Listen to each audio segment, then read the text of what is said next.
Hey crypto traders, welcome to this week's episode of my crypto update.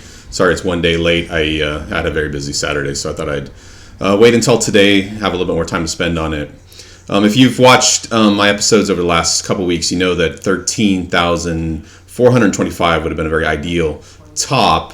The market stretch beat Bitcoin stretched to 13,900 roughly, and I often use the BitMEX chart.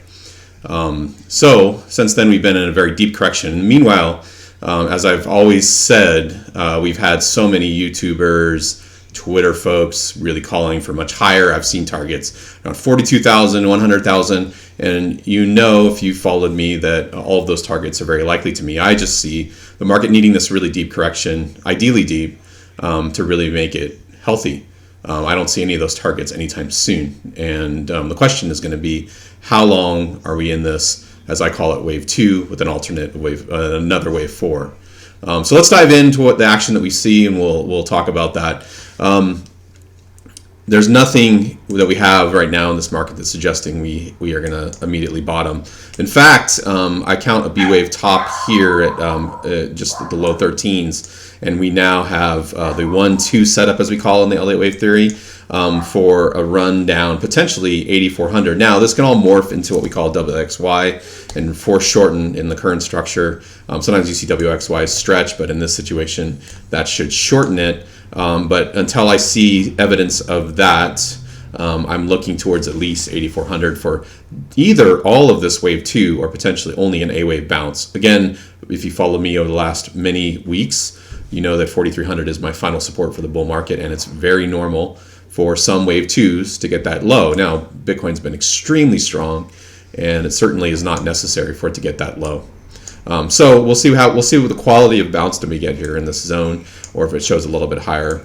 We'll watch price action for judgment whether we have a likely bottom or not. And of course, in Elliott wave thinking, that is a 5-wave impulse with 3 waves back. Okay, so nothing new here. We're on our way.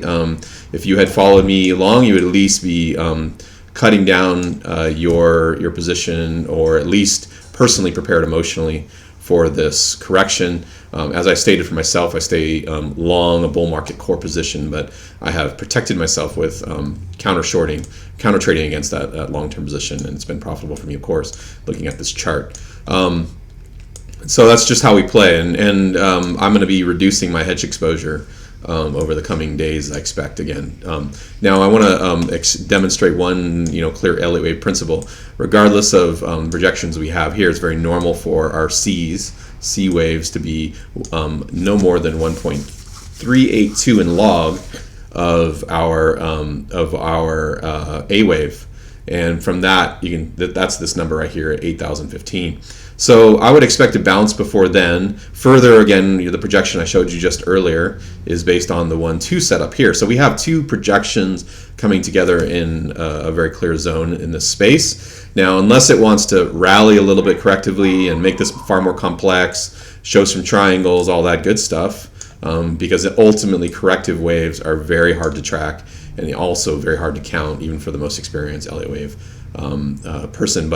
technician. But right now, at least, I'm looking at those 2 projections lining up together in that 8,000 region. Again, as high as comfortably as high as 9,200. Actually, there's a big space in there, but ideally, I'd like to see a run down to 8,400 at least. All right, so that gives us at least a decent amount of probability for trying to track this corrective wave for a bounce. We'll see if something else shows, and honestly, something else showing is the nature of a corrective wave. They're just challenging.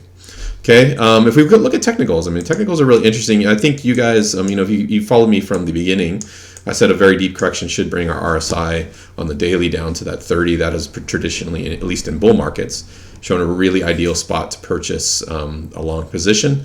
And we're almost there. We're at 46. So we made some good headway in this correction, but certainly have some room for more downside. I would also expect to see some divergence in the RSI, which is this bottom indicator, and there is not an ounce. Look at the MACD as well. Accelerating away from our point here says to me that it's not ready for a bounce yet. It's always good to compare that against shorter time frames. Let's see, let's go into the 15. I think would be a good time frame because I can see a lot of the waves, subwaves, And we're starting to see some divergence on the 15. So you can see that MACD is starting to crawl up while price is moving down. So we could get, that doesn't necessarily say that this leg bottoms, but it says we could at least bounce around for a few days. MACD is still very weak, even on 15. Although it's divergent, is not climbing up to the 0 point yet. So, and then, we have to remember that price makes the MACD go, not the other way around. But at least divergences sometimes show at bottom, so we can watch that further. But I don't see much more than a corrective bounce here unless we start to see price really push. Okay, so that's where we're at. Technicals 15 down to the daily. We can look at the 2 hour as well. I think it's helpful, and then I'll move on. So we look at here, and we have some slowing in the MACD, but really nothing really significant that says a bigger bounce is coming, at least immediately. Again, price can start to change those technicals quite a bit if buyers decide to come in, decide to push it. All right, so it's short term, still bearish. Long term, I've got crazy targets too, but I'm definitely not looking for aggressively long yet. Although we'll be taking some of those hedges off soon. The interesting one to me right now, and I'm very cautious about correlating charts. Let's talk about Ethereum again. We have it in a few weeks. It has moved from I call it A equals C perspective. So that's when C tends to be somewhat symmetrical with A. We've moved very aggressively, and honestly, I was traveling this morning and showing my subscribers, I think this is actually WXY. So because we've overextended too much to call that a fifth wave in my point of view. So we'll change that later, but it makes this an A, B, C form, and this whole form WXY. It still puts us in this kind of bottom region in the low 200s again, at least for a bounce. Alternately, I have this wave 4, which is this red. I've had that on the chart for quite a bit. It's potential that we get another fifth wave. That's simply because the daily sort of doesn't look right for full 5 waves unless we consider the 4 very tiny. Certainly we see that in crypto quite a bit, but more in Bitcoin.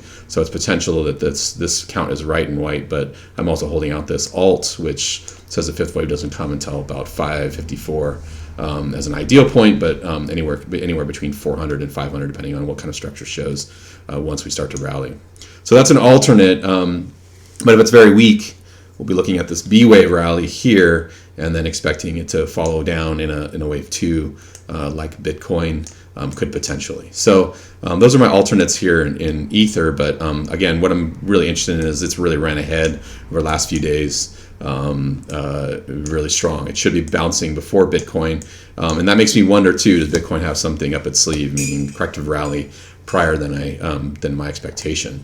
We'll have to see. Again, I'm careful to over-correlate charts. I don't think it's terribly effective as trading. I think you've got to chart each chart on its own and trade each on its own. But these guys have followed each other pretty closely, and so at least has my radar up for something, some kind of twist and turn in Bitcoin. All right, guys, that's what I have this week. There's nothing much to do unless you want to manage your long position in some way, or just hold off for a little bit lower. Certainly, I think it's reasonable to buy a small position in the next few days, but I wouldn't unload all of your ammo because we could definitely see much lower in this correction before it's really time to buy. Just be cautious out there while you're in a corrective way. Preserve your capital. Don't get too aggressive, and you'll do very well in this bull market. All right, guys, have a good week and wish you the best. Bye.